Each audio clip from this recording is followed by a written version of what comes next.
त्यासाठी सर्वांनी आपल्या आई वडिलांचा आदर, प्रेम, माया या ठिकाणी सर्वांनी जपली पाहिजे।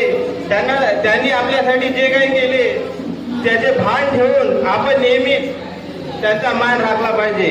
या ठिकाणी आपले आई बाबा काय करतात हे लोक विसरून जातात। खरंच ही आज शोकांतिका आहे। बाबा काय असतात याचे उत्तम नमुना उदाहरण मी आज या ठिकाणी तुम्हाला सांगत आहे।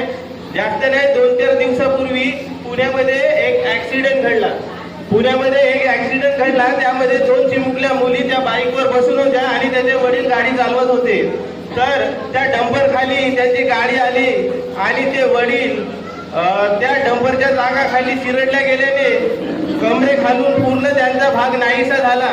फक्त ते बोलू शकत होते पण ते उठू शकत नव्हते, हालू शकत नव्हते, काही नाही। त्यांचा पूर्ण अवयव खालचं निकामी झालं।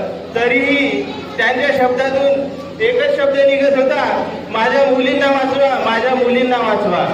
म्हणजे जीवाची पर्वा न करता, स्वतःच्या जीवाची न पर्वा करता त्यांचा सर्व जीव त्या 2 मुलींमध्ये होता। यावरून आपल्याला लक्षात येते आपल्या आई बाबाचा जीव आपल्यात किती असतो। त्यामुळे सर्वांनी आपल्या आई बाबाला, दुर्दैव असं झालं की ते वडील जाग्यावरच मरण पावले आणि दवाखान्यात येताना त्या मुलीही मरण